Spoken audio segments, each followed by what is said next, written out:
Hai semuanya, gimana kabar kalian? Semoga selalu dalam keadaan baik dan ini adalah segmen analisa kripto. Teman-teman, welcome to Andre Kristo Channel. Di channel ini kita akan mengulas banyak soal cryptocurrency ya. Kita punya dua segmen utama overall dan yang pertama adalah segmen analisa pagi di mana setiap paginya aku akan update untuk news dan juga pergerakan dari market khususnya market Bitcoin. Dan yang kedua kita akan mengulas koin-koin yang udah teman-teman request di kolom komentar pada segmen analisa kripto. Di segmen kali ini kita akan mengulas dua koin yang udah teman-teman request. Yang pertama adalah Radio Caca, yang kedua kita akan bahas Illuvium. Jadi dua koin ini kurang lebih bergerak di sektor yang kurang lebih mirip teman-teman, yaitu berbasiskan gaming. Kita akan mulai pembahasannya dulu dari Radio Caca. Sebenarnya dari awal peluncuran Radio Caca ini bukan diciptakan sebagai salah satu game, ya salah satu project yang berbasiskan game metaverse atau NFT ya. Di awal peluncuran Raca itu kayaknya seperti koin meme pada umumnya teman-teman. Tapi seiring berjalannya waktu mereka coba untuk melihat ada peluang, ada potensi. Dimana akhirnya mama dari Elon Musk ya, itu diajak untuk bergabung sama project ini menjadi brand ambassador. Teman-teman, ketika itu pertama kali listing Raca dibantu juga oleh Binance Lab ya. Teman-teman, akhirnya melesat, harganya melonjak lumayan signifikan. Kalau kita perhatikan memang di awal perilisan dari Raca ini di 2021 bulan November tepatnya itu Raca menembus level kisaran Rp164. By the way, hari ini harga Raca ada di Rp2,6 teman-teman.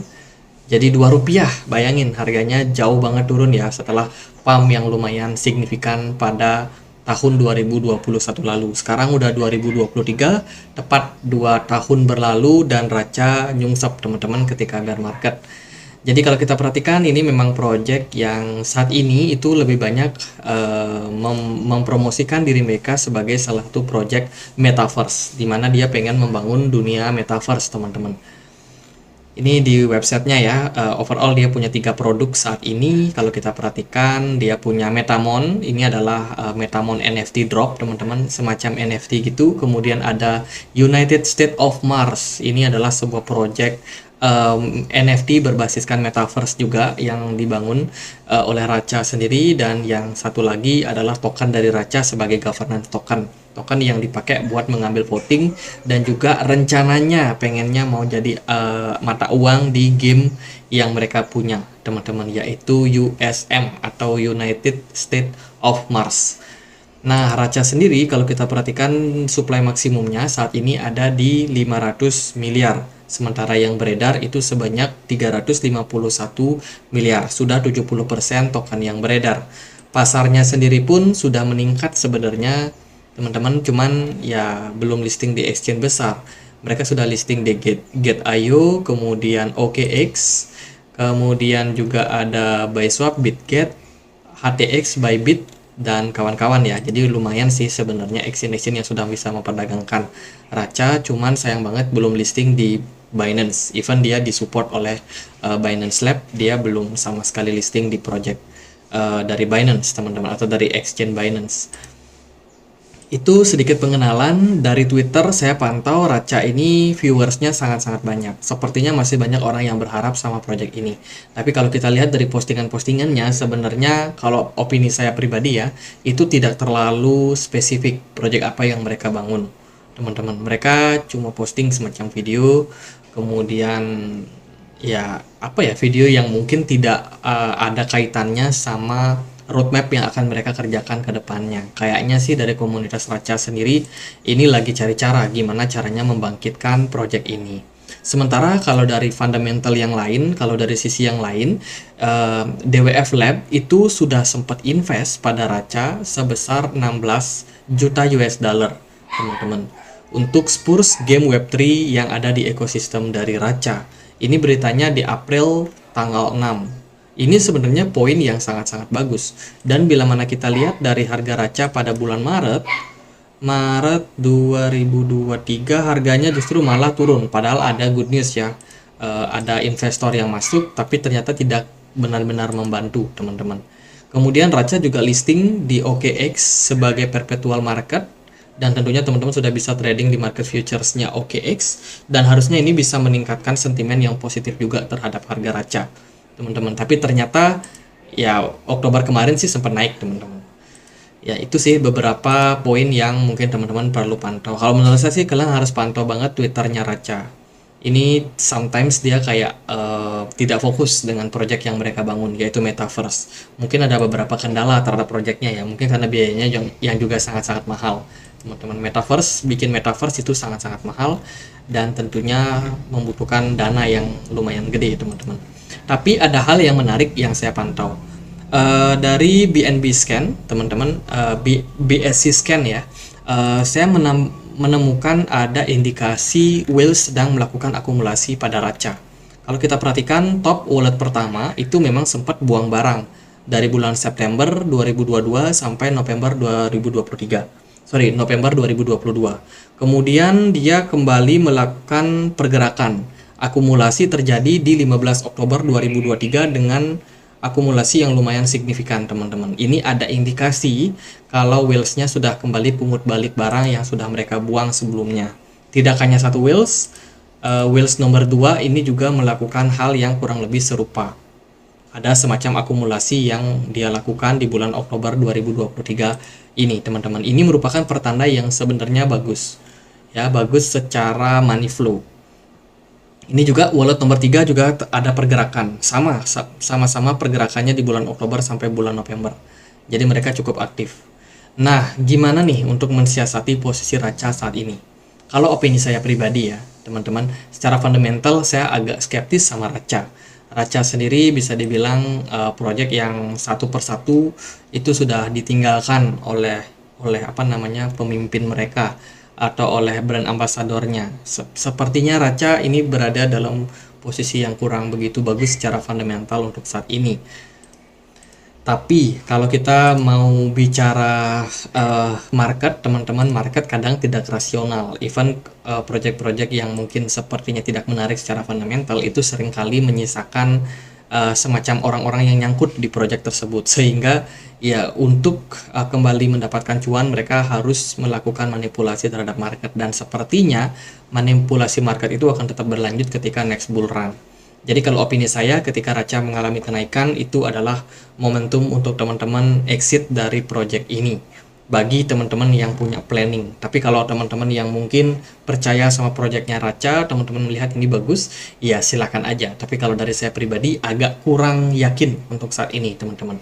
Tapi karena saya melihat ada pergerakan dari wallet tadi, kayaknya Raca akan ada momentum untuk next bull run. Overall sih, ini kita pakai rupiah ya, teman-teman. Raca kemarin sempat naik sampai 4,4 rupiah, dan sekarang harganya sudah terkoreksi lagi ke 2,6. Lumayan dalam penurunannya, dengan level saat ini berpotensi untuk menjadi area support. Bila mana level ini dijebol lagi, Raca mengarah ke area 1,9 rupiah. Teman-teman, dengan target kalau bagi saya Raca dengan harga yang cuma 2 rupiah saat ini rasanya naik ke 16 rupiah di next bull run cukup realistis. Semoga aja memang terrealisasi. Tapi teman-teman harus hati-hati ya, karena saya percaya ketika harga dari Raca sudah menguat, apalagi whales-nya ini sudah melakukan akumulasi, pelan-pelan pasti akan distribusi barang juga. Pasti akan dijual juga ketika dia sudah cuan. Apalagi kalau dia bisa beli di harga 2 dolar misalkan, di harga-harga sekarang ya. Ya anggaplah seperti itu, dan harga Raca akhirnya menguat di next bull run sampai 16 dolar, itu mereka udah cuan 500%. Masa iya 500% nggak dijual? Pasti dijual, kalau menurut saya sih seperti itu, teman-teman. Jadi kita lihat aja perkembangan Raca, next time kita akan coba untuk ulas. Next kita akan bahas untuk Illuvium atau nama tokennya ILV ya. Ini adalah sebuah project berbasiskan gaming juga, teman-teman. Ini project yang cukup transparan. Kalau saya lihat ini adalah game pertarungan fantasi dunia terbuka yang dibangun di atas blockchain dari Ethereum. Illuvium sendiri cukup cukup transparan ya.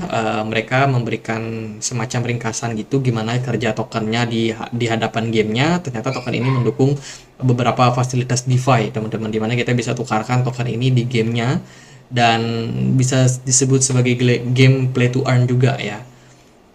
Kemudian untuk alokasi tokennya ini jelas, teman-teman. Foundation punya 55%, public pre-sale ada 10%, timnya punya 15%, dan seed sale sekitar 20%. Jadi mayoritas dipegang oleh foundation, oleh ya komunitas, bisa dibilang seperti itu. Untuk jumlah whales yang melakukan akumulasi, ya ini terus mengalami penurunan kalau kita lihat dari datanya, teman-teman. Ya, whales-nya mengalami penurunan tapi nggak signifikan amat sih kalau kita lihat dari analitik dari CMC ini. Kemudian ini ada rating dari Certic. Certic ngasih rating dia triple B di poin 78, yang nggak jelek-jelek amat. Kalau kita lihat dari security code, fundamental, kemudian operational resilience, trust community, community trust, market stability, dan governance strength, itu overall dari data ini dari 70 sampai 80 poinnya, teman-teman. Jadi terbilang ya oke lah, nggak jelek-jelek amat, teman-teman. Kemudian berita ini ada Binance launch ya, launches ILFI teman-teman di perpetual futures mereka, dan tentunya ini merupakan sentimen yang bagus juga untuk pergerakan dari ILFI teman-teman. Di Twitter mereka cukup aktif posting dengan game-game yang mereka sudah punya, game berbasiskan Web3 tentunya. Mungkin peluncuran game dari project ini akan cukup dinanti juga, karena yang namanya game itu kan ada masa-masanya. Ketika sebuah project game semakin lama, itu cenderung game yang dimainkan itu akan membosankan untuk para user. Tentunya mereka harus meluncurkan game baru dengan hal tersebut mereka bisa tetap sustain, teman-teman. Ini kurang lebih video gamenya ya, game-game yang ada di platform dari ILFI ini. Ya, itu cukup menarik kalau kita lihat ini game-gamenya, teman-teman. Ada 4 di sini. Itu terus mereka juga kayaknya jualan NFT juga ya, teman-teman. True ownership for player. Itu dari ILFI nggak terlalu gimana-gimana. Kalau kita perhatikan dari supply maksimumnya dia itu ada di 9,6 juta ILFI. Harga tokennya itu 1,2 juta. Sangat-sangat mahal. 1,2 juta rupiah ya, teman-teman. Sementara yang beredar saat ini ada di 3,77. Di sini sih CMC ngasih kayak note gitu, teman-teman. Katanya ini ada semacam perhitungan yang berbeda dari CMC sama dari ILFI-nya sendiri, karena mekanisme imbal hasil ada perbedaan dengan cara CMC dan juga tim Illuvium untuk menghitung pasokan beredar. CMC melacak dari CS atau circulating supply ya, atau supply beredarnya berdasarkan aset yang dihasilkan dari project vesting, sedangkan tim ILFI menganggap aset yang diklaim tetapi tidak dicetak sebagai aset beredar. Jadi akan ada semacam mix data, teman-teman. Tapi kita pakai data CMC aja karena menurut saya cukup valid juga. Lalu bagaimana untuk technical dari project ini? Kalau kita perhatikan ya, ILFI pergerakannya cukup impulsif. Ini kita pakai USDT, teman-teman. Pergerakan dari ILFI kemarin sempat drop, mentok sampai level 39 dolar, akhirnya membuat fase recover, dan ini ada kemungkinan yang namanya double bottom, teman-teman. Hopefully ini double bottom. Sementara ILFI sudah sempat naik sampai 94 dolar, tapi dia akhirnya ke reject. Bila mana ini benar adalah double bottom, maka kita bisa nih menakar kira-kira kenaikan ILFI itu sebesar apa ketika dia breakout dari resistance 97 dolar. Let's say kalau dia memang benar-benar breakout, maka teman-teman boleh perhatikan area 250 dolar sebagai area taking profit untuk ILFI. Itu dengan persentase kenaikan sebesar 160%. Beda sama Racha yang kelihatan diakumulasi. ILFI ini aku perhatikan dari wheels-nya itu justru distribusi barang terus, teman-teman. Ini adalah wallet pertama, top wallet yang punya ILFI paling banyak ya. Kalau kita perhatikan sejak Juli 2022 sampai sekarang terus melakukan distribusi atau penjualan barang. Jadi whales-nya tidak melakukan akumulasi. Sementara kalau kita lihat dari ILFI Treasury dengan kepemilikan sekitar 13%, ini juga ya masih dalam posisi sideways, teman-teman. Distribusi terakhir itu di Agustus 2022. Itu sih poin yang teman-teman harus perhatikan sebagai project gaming. Mereka harus teman-teman pantau dan juga pastikan dia bikin game baru, karena itu cara mereka untuk bertahan. Sementara itu target untuk ILFI semoga bisa tercapai di 250-nya, teman-teman. Bila mana pergerakan ILFI sekarang koreksi kembali, maka teman-teman boleh perhatikan area support kisaran 75 dolar ini sebagai level supportnya. Kemudian bila mana level tersebut di breakdown lagi, boleh juga kalian pantau area di 52 dolar. Kalau kita pakai Fibonacci retracement, maka level support resistance-nya itu ada di kisaran $75 dan juga $68. Itu level-level yang bisa teman-teman perhatikan. Jadi overall gitu aja buat pembahasan Racha sama Ilvi. Semoga bisa bermanfaat. Bila mana ada pertanyaan lain, ada koin lain buat dibahas, kalian bisa banget tulis langsung di kolom komentar. Sekian guys, akhir kata, saya Andre, makasih.